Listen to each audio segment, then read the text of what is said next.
세상에 떠도는 기묘한 괴담들. 첫 번째 이야기, 경기도 광명의 주공 아파트에서 실제로 겪었던 실화괴담. 제가 고등학교 3학년 때, 그러니까 대략 25년 전에 겪은 일입니다. 25년이란 세월이 흘렀지만 아직도 이 이야기를 할 때마다 소름이 끼치고 두렵습니다. 그 당시 저희 가족은 경기도 광명 소재의 주공 아파트에 살고 있었습니다. 어느 동네의 몇 동이었는지는 밝히지 않겠습니다. 주공 아파트들은 복도식 아파트로 엘리베이터에서 내리면 좌우로 긴 복도가 있고 그 복도에 집들이 옹기종기 붙어있는 모양새였습니다. 저희 집은 3층 7호, 엘리베이터에서 내리면 왼쪽 복도 들어 첫 번째 집이었습니다. 저희 집의 구조는 직사각형으로 현관문을 열면 바로 오른쪽에 제 방이 있었고 제 방을 지나면 거실 겸 부엌, 다시 거길 지나면 현관문 맞은편에 미닫이 문이 달린 안방이 있었습니다. 거실 겸 부엌에는 왼편으로 싱크대가 있고 맞은편이 노른쪽 벽에 식탁을 벽에 붙여놓았었지요. 식탁을 중심으로 오른쪽에 있는 문은 세탁실이었고 왼편 문은 화장실이었습니다. 저희 집 식구들은 좁은 집에 살다 보니 갑갑해서 집안의 모든 문을 열어두곤 했습니다. 당시 저는 미술대학 지망생이라 수능시험을 마치고 실기시험 준비가 한창이었습니다. 꼭두 새벽에 미술학원에 가서 하루 종일 그림을 그리다 자정이 넘어서야 겨우 집에 들어오곤 했지요. 그러니 당연히 피곤에 찌든 상태였다고 할 수 있겠습니다. 하기야 건강하고 기력도 좋았다면 그런 일이 제게 일어났었겠습니까? 그날도 하루의 일과를 마치고 집에 돌아와 다음 날을 준비하며 물감을 정리하고 있었습니다. 매일매일 정리해두지 않으면 다음 날 그림을 그릴 때 시간을 많이 뺏기거든요. 식구들은 모두 자러 가고 저 혼자 식탁에 물감들을 펼쳐놓은 채 굳어져 가는 건 없는지 색은 아직 양호한지 확인하고 있었습니다. 마지막으로 시계를 본 건 12시 30여 분. 다시 고개를 물감 쪽으로 돌려 계속하려는데 제 왼편에 있는 화장실 문 쪽에서 이상한 것이 보였습니다. 사람의 눈은 딱히 그쪽을 보지 않아도 그 주변의 것들이 다 보이잖아요. 곁눈으로 보인다고 해야 할까요? 아무튼 전 식탁 위를 보고 있었는데 화장실 문 쪽이 같이 눈에 들어오고 있었습니다. 문발치에 도저히 사람이 서 있을 거라고는 생각되지 않는 바닥에 손이 하나 살며시 나오더니 벽을 잡는 게 보이더군요. 그리고 조금 위쪽에 다른 손이 하나 나오더니 다시 벽을 잡더군요. 그리곤 꽤 예쁘장하게 생긴 여자가 얼굴을 벽 뒤에서 쏙 내밀더니 저를 똑바로 올려보았습니다. 그 눈빛이 마치 이 집에는 누가 사나 하고 들여다보는 느낌이랄까? 너무 무서우면 사람이 이상해지는지 비명도 못 지르고 그대로 자리에서 일어서고 말았죠. 그리곤 화장실 문 앞을 그대로 지나쳐 안방으로 슬라이딩해서 동생이 자는 자리를 지나 엄마와 아빠 사이를 비집고 들어가 이불을 머리 꼭대기까지 쓰고 정신을 잃은 건지 잠이 든 건지 그 다음은 전혀 생각이 나지 않습니다. 너무 이상한 건 그 다음날 저는 아무것도 기억하지 못했다는 겁니다. 물감이 어질러져 있었으면 간밤에 일이 기억이 났을 텐데 일찍 일어나신 엄마가 식탁 위에 어질러진 물감들을 이미 치워놓으셨고 저는 그대로 아무 일도 없었다는 듯 하루 일과를 다시 시작했던 것 같습니다. 그렇게 시간이 흘러 대학생이 되고 당시 저희 엄마는 성당에 열심히 다니셨는데 성당에서는 신자들의 친목을 도모하기 위해 아파트 동별로 모임을 꾸리고 있었습니다. 어느 날 모임에 다녀오신 엄마께서 말씀하시길 207호에 사는 아주머니께서 신부님을 붙잡고는 도저히 못 살겠다고 하소연을 하더라는 겁니다. 집안에 귀신이 있는 것 같은데 그게 그렇게 자기를 못 살게 군다고 했죠.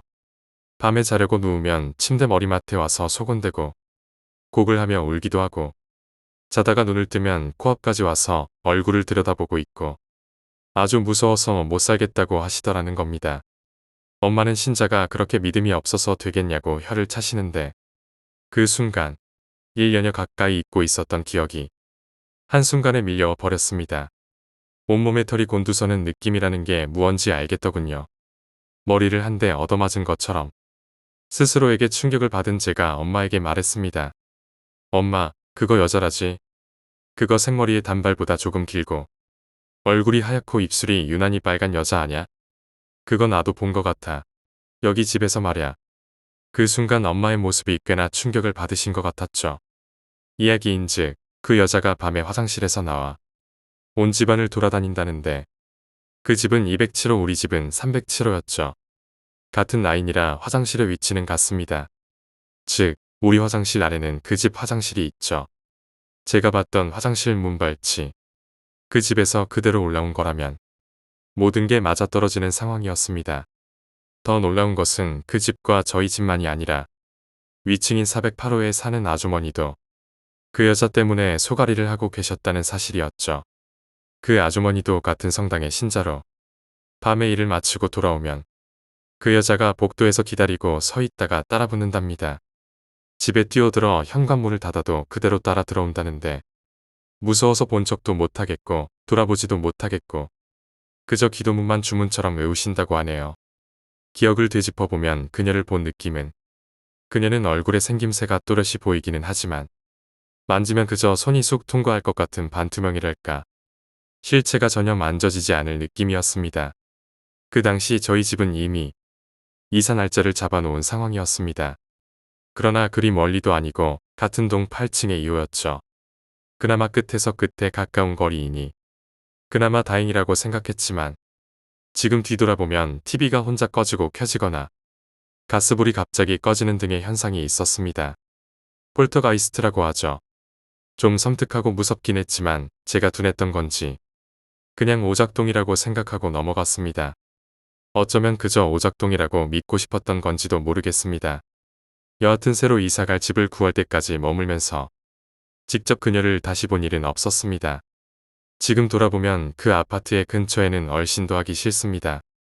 나중에 들은 바로는 207호 아주머니는 이사를 나갈 때까지 정신과 치료를 받으셨고 408호 아저씨는 갑작스레 암을 얻어 돌아가셨고 저희 집은 끊이지 않는 가정불화에 겨우 평수를 넓혀서 이사 왔건만 부모님 하시는 일이 잘 안 돼요. 결국 망하다시피 해서 아주 작은 집으로 다시 이사를 가게 되었습니다. 그리고 이 모든 일들은 겨우 2년 안에 일어난 일들입니다. 사실 이 얘기를 하면서 그때의 일을 묘사할 때 무서웠습니다. 25년이나 흘렀지만 아직도 너무 무섭습니다. 두 번째 이야기, 낡은 한옥의 괴담. 제가 재수학원에 다닐 때 학원 선생님께서 해주셨던 이야기입니다. 마침 날이 무덥던 여름날이었고 한참 입시 준비로 지치던 상황이었기 때문에 선생님께서 해주신 이야기가 비 내리던 날씨와 더불어 아주 시원하게 느껴졌습니다. 선생님께서 젊었던 시절에 직접 겪으신 일이라고 합니다. 당시 선생님께서는 친구 3명과 함께 국내에서 배낭여행을 하셨다고 합니다. 국도 길을 따라 친구분들과 함께 쭉 걸어가고 계셨는데 길이 야산 하나를 따라 크게 돌아가는 형태였습니다. 선생님과 친구분들은 젊은이의 치기로 시간도 많지 않은데 길을 따라 돌아가기보다는 그냥 야산을 가로질러 가는 게 더 빠르지 않겠느냐며 그냥 길도 없는 산을 올라갔다고 하셨습니다. 그런데 아무리 가도 국도는 보이지 않고 점점 더 깊은 산속으로 들어가다가 결국 해가 저물도록 길을 찾지 못하셨다고 합니다. 하지만 길을 계속 헤매다 보니 오기가 생기셨던지 자신이 있으셨던 건지 결국 선생님의 주도로 계속 가던 길을 가게 되었고 그러던 중 산속에서 희미한 빛을 발견하시고 그쪽을 향해 가셨다고 합니다. 도착한 곳에는 낡은 한옥이 한 채 외롭게 있었고 멀리의 국도도 보여서 내심 안심하셨다고 합니다. 하지만 날이 이미 저물어서 노숙을 하든지 아니면 그 집에서 하루만 재워달라고 사정을 하던지 결정해야 했었는데 선생님이 대표로 나서서 집주인을 불러 재워달라고 하셨답니다. 그 집에서는 의외로 젊은 여자가 혼자 살고 있었는데 별말 없이 남자 넷을 하루 재워달라는 말에 흔쾌히 응하고 늦은 저녁상까지 차려주었다고 했습니다. 선생님과 친구분들은 그 여성분이 베풀어준 친절에 거듭 감사를 표하고 따로 내어준 방으로 들어가 잠을 청했다고 합니다. 그렇게 자리를 깔고 잠을 자게 되었는데 선생님은 그날 이상하게 잠이 오지 않고 이리저리 몸을 뒤척이며 겨우 얕은 잠을 자고 계셨다고 합니다. 그러던 중 집에서 아까부터 이상한 소리가 나는 것을 느끼고 그것이 무엇일까 계속 고민하면서 누워 계셨다고 합니다. 슥슥하는 이상한 소리였는데 한참이 지나고 나서 그것이 금속이 갈리는 소리, 즉 칼 가는 소리라는 걸 깨닫고 소름이 돋아 자리에서 벌떡 일어나셨다고 합니다.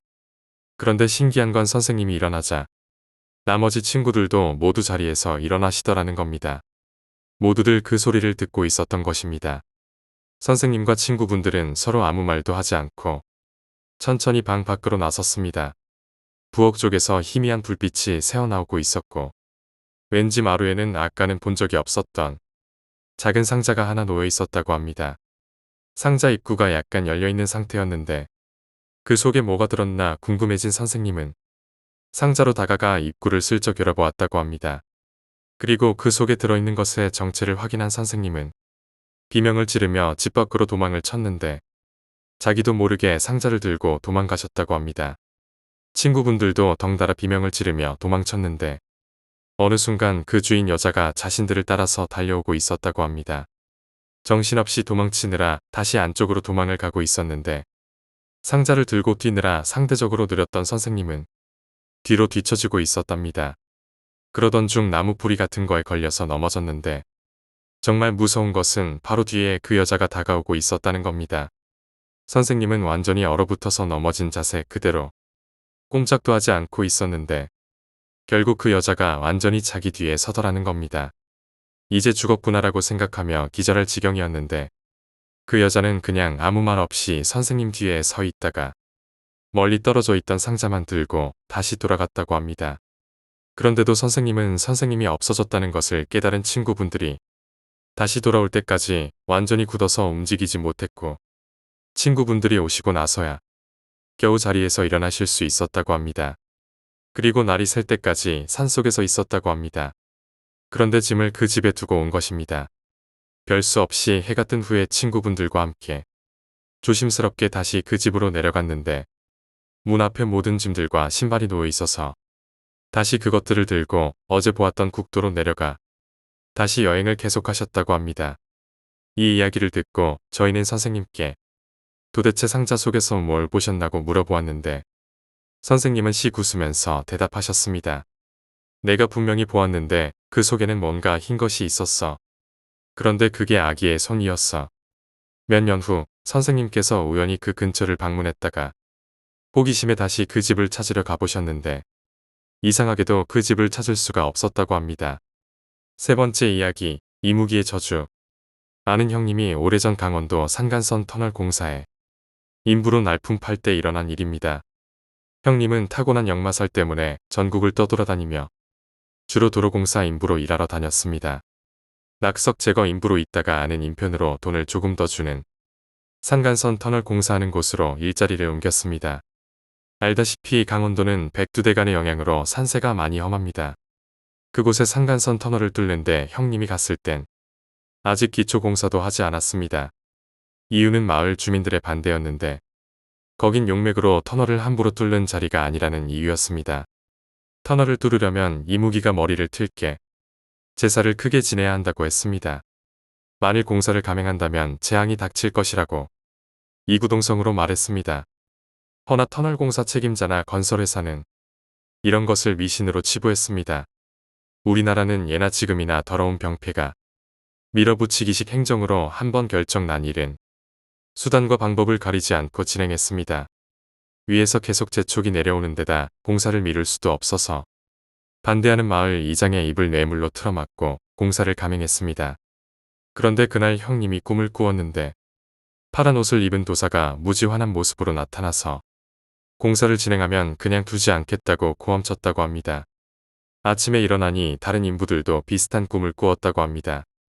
형님은 공사에서 손을 떼고 싶었지만 어렵게 구한 일자리를 관두면 다시 어디서 일자리를 잡을지 자신이 없었기에 마음속으로 애써 무시했습니다. 아마 다른 인부들도 마찬가지였을 겁니다. 나중에 알게 된 사실이 있었는데 공사를 감독하던 소장의 꿈에 파란 옷을 입은 도사가 나타나서 며칠 말머리를 주면 공사를 하도록 머리를 틀겠다고 했답니다. 하지만 소장은 힘이 없었고 그저 위에서 시키면 시키는 대로 할 뿐. 안 그래도 마을 주민들의 반대로 진 척이 없었는데 더 미루면 어떤 불똥이 튈지도 몰라 그대로 공사를 강행했습니다. 공사로 산을 깎고 터널을 뚫어가는데 밤마다 숙소의 인부들이 헛소리를 하면서 한 명씩 죽었습니다. 뿐만 아니라 낙석으로 죽거나 감전사하는 등 계속 사고가 일어났습니다. 여기서 이상한 기분을 느낀 형님은 전 날 꿈에 죽은 모친도 보이고 해서 아예 손을 뗐습니다. 그러다 형님이 일을 그만둔 직후 다른 인부들이 터널을 뚫다가 색깔이 파란 구렁이가 땅속에서 죽은 채 발견되었습니다. 터널 공사를 하던 건설회사는 부도가 나서 망하고 현장의 간부들도 대부분 안 좋은 일을 겪어 죽거나 다쳤다고 합니다.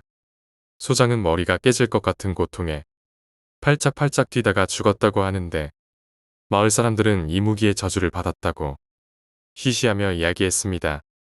네 번째 이야기, 죽기 직전의 남자. 분명 나는 곧 이 세상을 떠날 것입니다. 아마 심장마비 같은 급사겠지요. 하지만 그것은 병이 아닙니다. 나는 살해당하는 것입니다. 아마 내가 진실을 털어놓는다 해도 아무도 믿지 않을 것입니다. 하지만 그래도 나는 내가 죽는 진짜 이유를 알리지 않고는 억울해서 못 베길 것 같습니다. 내가 살던 집에는 창 너머에 건널목이 보였습니다. 보통 1년에 2명 정도는 그곳에서 죽곤 했습니다. 모두 자살이었습니다. 나는 기본적으로 저녁형 인간이라서 사건을 직접 볼 일은 거의 없었지만 운이 나쁠 때는 길을 지나가다 시체에서 튀어나온 조각들을 보기도 했습니다. 당연히 그런 걸 보는 것은 고역이었습니다. 하지만 직접적인 시체가 아니라 귀신 같은 것에는 흥미가 있었기에 밤에 밖으로 나갈 때면 귀신이 나오지 않을까 하며 두근대면서 그 건널목을 오가곤 했습니다. 그러나 그곳에 산 지 2년이 넘도록 이상한 일은 한 번도 없었습니다. 하지만 3주 전 내가 아르바이트를 그만둔 날이었습니다. 나는 동료들과 마지막으로 회식을 가지고 환송의 꽃다발을 받아든 채 집으로 돌아가고 있었습니다. 그리고 그 건널목 앞에 섰을 때 자살 명소에 놓인 꽃다발은 또 다른 자살자를 불러들인다라는 뜬 소문이 떠올랐습니다. 동료들의 선물이라고는 해도 결국 집에 가면 어차피 버릴 텐데 결국 나는 꽃을 슬며시 건널목 옆에 두고 집으로 돌아갔습니다. 그날 밤은 왠지 잠을 이룰 수 없어서 날이 셀 때까지 뜬 눈으로 지샜습니다. 그리고 아침 무렵 정말 별 생각 없이 창 밖으로 눈을 돌리자 새파란 점퍼를 입은 50대의 남자가 건널목 근처에서 어슬렁거리는 것이 보였습니다. 설마 하면서도 그 모습을 계속 보고 있자 귀에 익은 소리와 함께 차단기가 내려왔습니다. 등 뒤에 시계를 보자 정확히 첫 차가 올 시간이었습니다. 창 밖으로 시선을 되돌리자 남자는 발을 멈춘 채 내가 둔 꽃다발을 가만히 응시하고 있었습니다. 점점 전철은 가까워옵니다. 남자는 시선을 발 밑에 떨어뜨린 채 서 있습니다. 나는 심장의 고동이 빨라지는 것을 느꼈습니다. 전철은 조금만 있으면 남자에게 부딪힐 수준까지 다가왔습니다. 나는 남자에게서 눈을 뗄 수가 없었습니다. 그리고 전철이 거의 도착해 올 무렵 남자는 차단기를 넘어 선로로 들어간 뒤 내가 있는 쪽을 올려다 보았습니다. 남자와 나는 눈이 마주쳤습니다. 그때 갑자기 내가 나를 죽인 거야 라는 소리가 귓가에 울려 퍼졌습니다. 그리고 그 다음 순간 남자는 전철에 부딪혀 산산조각 나서 날아가 시야에서 사라졌습니다. 나는 무서워서 뒤를 돌아볼 수조차 없었습니다. 분명 환청일 거야. 어제 쓸데없이 꽃다발을 내려놔서 들린 거야. 나는 그렇게 자신을 타이르면서 천천히 뒤를 돌아보았습니다.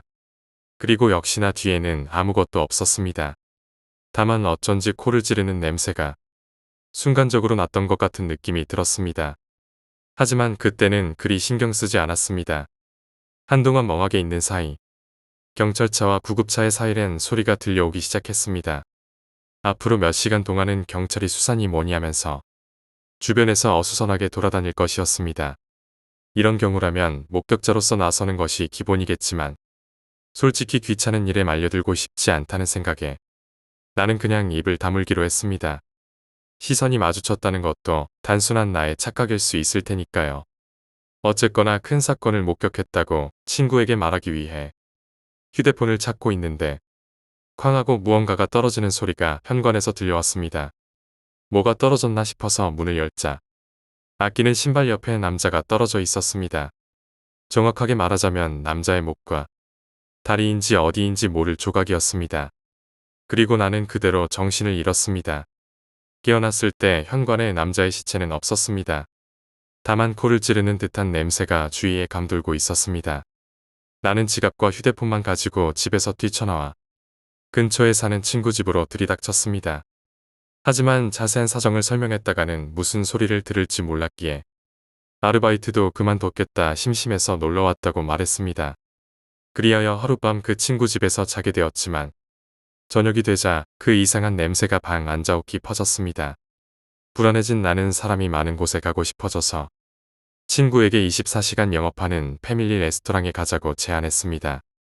그리고 기왕 가는 거 친구를 더 부르기로 해서 여럿이서 함께 패밀리 레스토랑에 가게 되었습니다. 인간은 이상하게도 많은 사람들 사이에 둘러싸이면 쉽게 마음을 놓고 맙니다.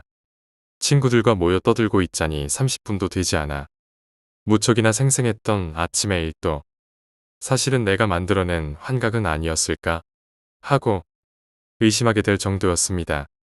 그리고 3시간 정도 지나자 나는 완전히 아침 일은 잊고 친구들과 장난을 치며 즐겁게 웃고 있었습니다. 그러나 우리 테이블에 오는 종업원의 모습이 이상하다는 것을 나는 깨달았습니다. 계속 주문을 헷갈리고 음식을 가져올 때도 황급하게 서두르다 접시를 하나 깨먹기도 했습니다. 처음에는 그저 침착성이 없구나 싶었지만 내 음식을 가져오다 시선이 마주친 순간 작게 소리를 질렀습니다. 나는 무척 기분이 나빴지만 뭘 할 수도 없었습니다.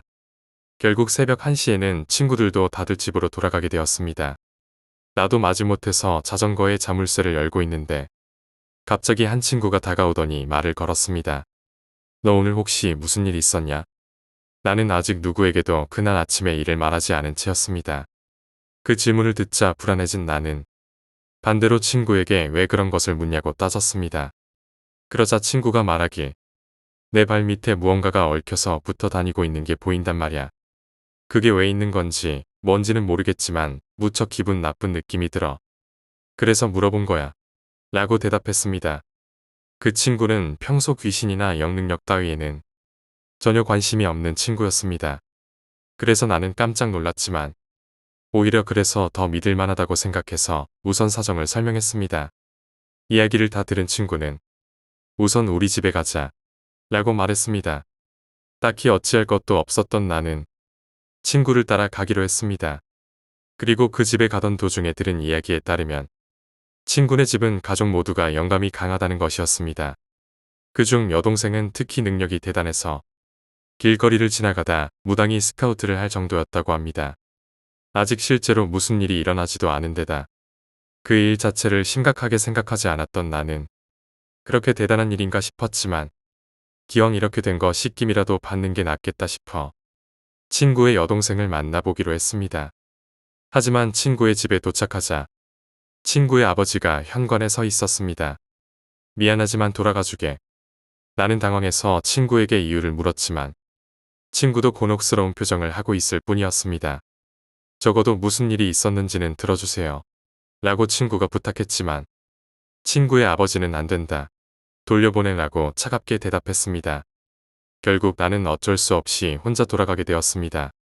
집에 오라고 해놓고 현관에도 못 들어간 채 쫓겨난 나는 무척 화가 나 있었습니다. 그래서 집에 돌아가자마자 친구에게 전화를 걸었지만 좀처럼 받지를 않았습니다. 1분 정도 기다린 끝에 간신히 전화를 받은 친구는 그저 사과만 할 뿐 아무것도 이야기해주지 않았습니다. 하지만 끈질기게 물었더니 친구는 아버지에게 절대 가르쳐주지 말아라 라는 이야기를 들었다는 것이었습니다. 그러나 오히려 그 이야기를 듣자 더 신경이 쓰이기 시작했습니다. 하지만 더 이상 할 수 있는 것도 없었기에 그냥 나는 잠이나 자기로 했습니다. 그날은 화가 났던 탓인지 지쳤기 때문인지 두려움 없이 잠에 빠질 수 있었습니다. 그리고 나는 꿈을 꾸었습니다. 꿈속에는 코를 찌르는 그 냄새가 감돌고 있었습니다. 멀리 건널목이 있고 기차 소리가 들려옵니다. 나는 기차가 다가오는 것을 바라보고 있을 뿐 전혀 움직일 수 없었습니다.